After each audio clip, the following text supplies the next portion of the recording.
Praise the lord. ప్రభునేసు నామములో అందరికీ వందనములు.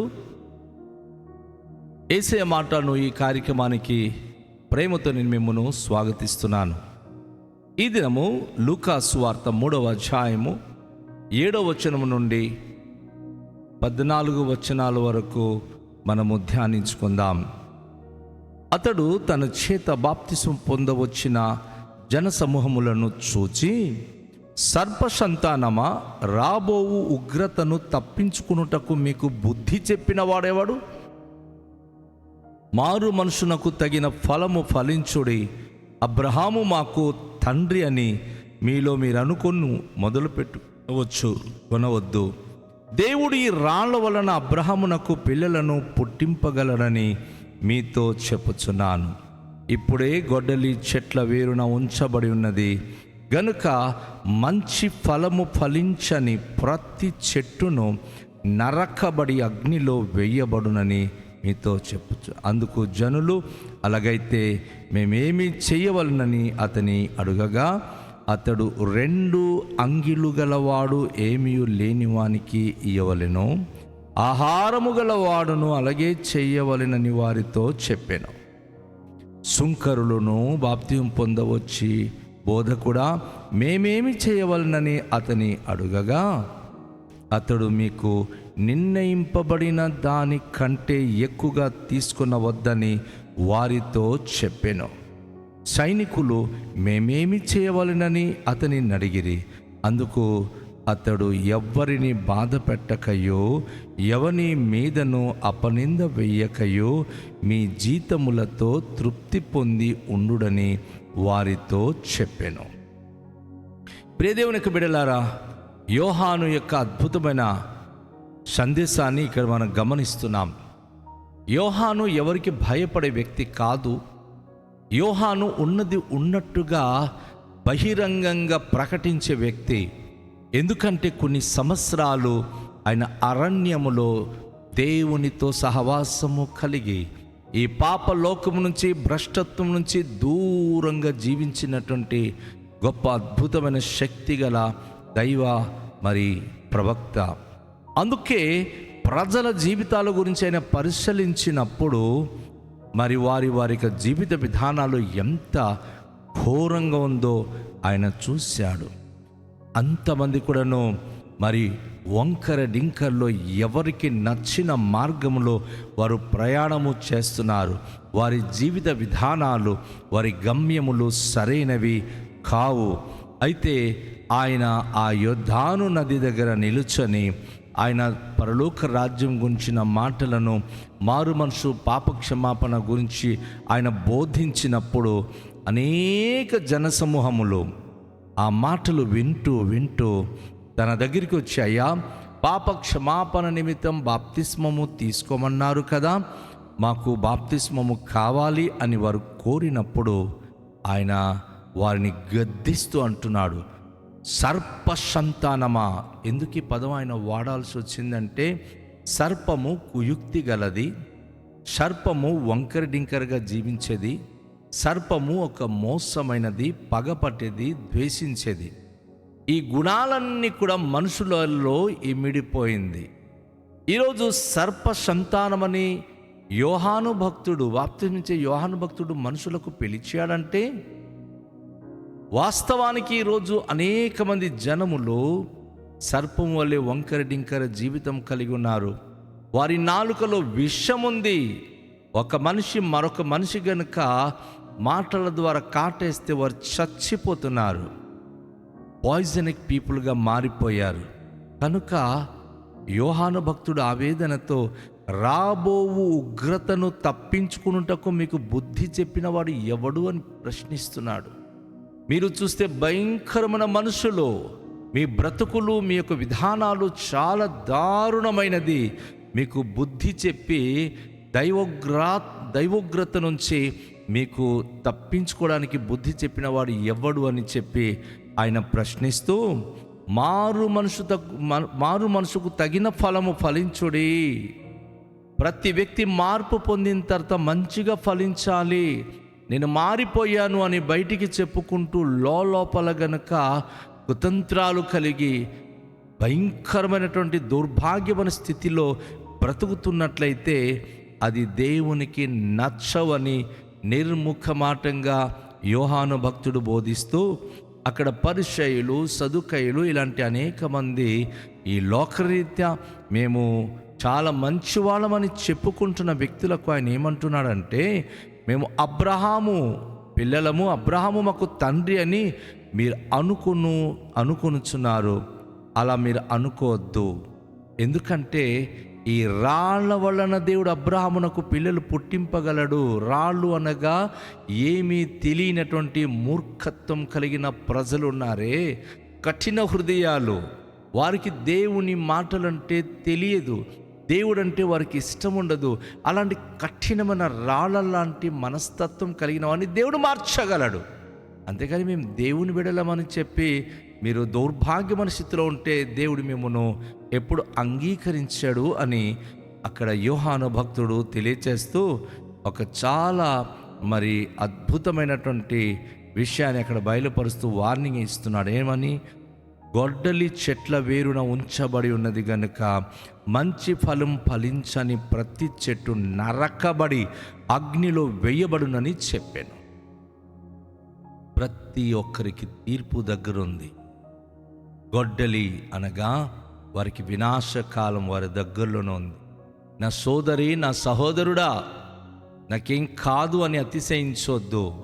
నువ్వు గనుక మంచి ఫలము ఫలించకపోతే, నలుగురితో నీ ప్రేమ కనుపరచకపోతే, శాంతి సమాధానముతో దేవుని ఆత్మ ఫలాలతో నువ్వు సరిగ్గా ఫలించకపోతే, ఖచ్చితంగా నీకున్న దుర్గతి ఏమిటంటే నువ్వు నరకబడి అనగా మొదలు నుంచి నువ్వు వేరు చేయబడి నువ్వు అగ్నిలో కాల్చబడతావు.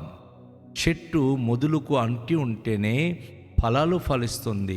ఒక భక్తుడు దేవుని సహవాసంలో ఉంటేనే ఫలించగలడు.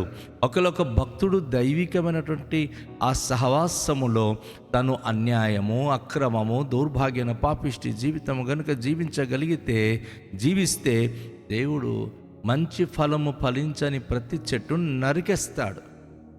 నా సోదరుడా, సహోదరి, నీ జీవితంలో ఏంటి అనుభవిస్తున్నావు? ఏ విధమైన స్థితిలో ఉన్నాం? జాగ్రత్తగా పరిశీలించుకో. దేవుని కొరకు ఫలించేటటువంటి వ్యక్తిగా నువ్వు జీవించు. దేవుని జీవితంలో గొప్ప కార్యములు చేసి నిన్ను సంరక్షించగలడు. అయితే అక్కడ చాలామంది అక్కడ కూడుకొని తన సందేశం వింటున్న వారు, అనేక గుంపుల వారు యోహాను దగ్గరికి వచ్చి అంటున్నారు, అయ్యా అలా అయితే మేమేం చేయాలయ్యా? మేము ఏ విధంగా బ్రతకాలి? మీ బోధన చూస్తుంటే గుండె దడపడుతుంది. కాబట్టి మేము ఎలా బ్రతకాలి? మేము దేవునికి ఇష్టమైన వారుగా ఉండాలంటే ఏ విధమైన మంచి కార్యములు చేయాలి అని యోహాను భక్తునికి అడిగినప్పుడు అక్కడ యోహాను భక్తుడు బాప్తించి యోహాను ఏమని చెప్తున్నాడంటే, ఒకవేళ 2 అంగీలు ఉన్నవాడు వస్త్రము లేకుండా దిగంబరత్వంలో ఉన్నటువంటి సహోదరుడు కనబడినప్పుడు 1 అంగీ ఇయ్యాలి. ఆహారము సమృద్ధిగా ఇంట్లో ఉన్నటువంటి బిడ్డలు, ఎవరైతే ఆహారము లేని వారుగా ఉన్నారో, అడుక్కునే స్థితిలో ఉన్నారో వారికి ఆహారం పెట్టాలి.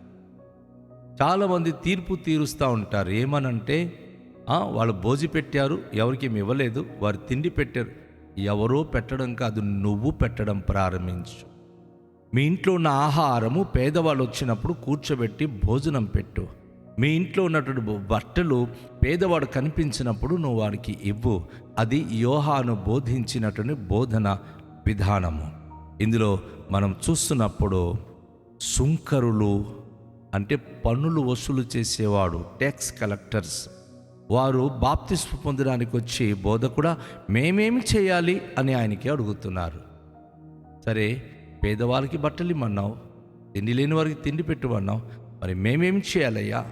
మేము పన్నులు వసూలు చేసేవారు కదా అని చెప్పి వారును యోహానుకి వచ్చి ప్రశ్నించినప్పుడు యోహాను భక్తుడు ఎలాంటి జవాబిస్తున్నాడో చూడండి. అతడు, మీకు నిర్ణయింపబడిన దానికంటే ఎక్కువగా తీసుకునవద్దని వారితో చెప్పాను. మీరు ఎంత పన్నులు వసూలు చేయాలో అంతే.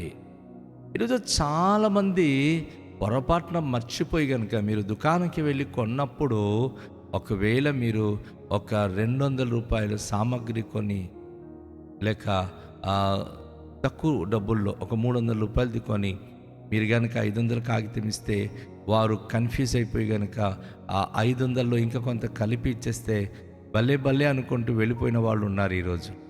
కాబట్టి ఇలాంటి చేయకూడదు. ఎక్కడైనా సరే ఎప్పుడైనా సరే న్యాయంగా నడుచుకోవాలి.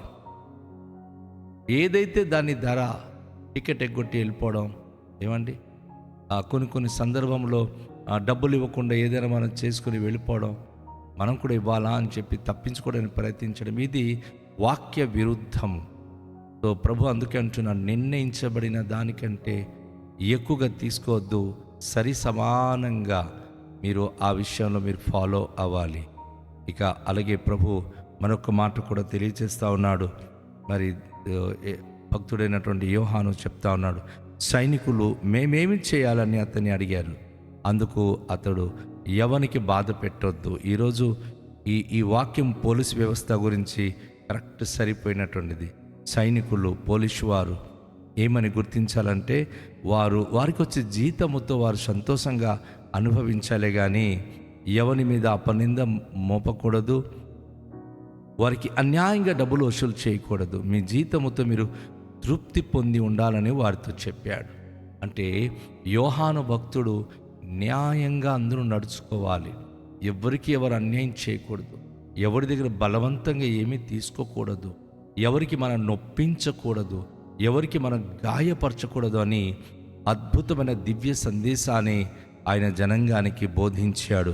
నా ప్రియ సహోదరుడా, నా ప్రియ సహోదరి, ఈ ప్రశస్తమైన సమయంలో యేసయ్య మాట వింటున్నాం కదా. ఈ మాటలలో యోహాను భక్తుడు ప్రతి మానవ జీవితాలు సమానంగా ఉండాలి, ఎవరి దగ్గర ఎవరు హెచ్చు తక్కువ అనే భేదాభిప్రాయాలు కనుపరచకూడదు. అందరూ సమానత్వం కలిగి జీవించినప్పుడే దేవుడు ఎంతగానో ఆనందిస్తాడు, ఎంతగానో ఇష్టపడతాడు, ఎంతగానో మనను ఆశీర్వదిస్తాడు. కనుక యోహాను భక్తుడు తను ఒక ప్రవక్త ఆత్మ కలిగి వచ్చి ప్రజలందరికీ ఒక సరైనటువంటి మహిమగల రక్షణ మార్గం నడిపించడానికి వారి మనోభావాలు ఏ రీతిగా ఉండవలెనో ఆయన వారికి చక్కని బోధను బోధించాడు, చక్కని విషయాలు బయలుపరిచాడు. ఈ ఉదయకాశంలో పవిత్రమైన యేసయ్య మాట వింటున్న నా సహోదరి, నా సహోదరుడా, మనం ఎందుకు అలాంటిది అభ్యాసం చేయకూడదు? ఎవరి దగ్గర అన్యాయంగా మనం సంపాదించొద్దు, ఎవరికి మనం కఠినంగా మాట్లాడకూడదు, ఎవరికి మనం గాయపరిచేవారుగా ఉండకూడదు. అందరి పట్ల మంచి స్వభావము, మంచి హృదయం కలిగి జీవించడానికి ప్రభు మనను సహాయము చేయునుగాక. మనము ప్రార్థన చేద్దాం. దయగల తండ్రి, మీ పరిశుద్ధ నామానికి స్తోత్రాలు. ఈ ప్రశస్తమైన సమయంలో మీరు మాతో మాట్లాడిన మాటల కొరకు కృతజ్ఞతలు చెల్లిస్తున్నాం. రండి ప్రభువా, ఈ వాక్యం మా జీవితాలకు దీవెనకరంగా, మీ నామానికి మహిమకరంగా జీవించే భాగ్యము మాకు ప్రసాదించండి. మీ యొక్క కృప, మీ కరుణ, మీ కటాక్షం మాకు దయచేయండి. ప్రభువా, మీరు బోధించే ప్రతి మాటలు మేము పాటించే ప్రభువైన మీ యొక్క ప్రియమైన బిడ్డలుగా జీవించే భాగ్యవంతులుగా ఉంచుమని యేసు నామములో ప్రార్థిస్తున్నాము తండ్రి, ఆమేన్. అందరికీ షాలోం. ప్రభు మనను దీవించునుగాక.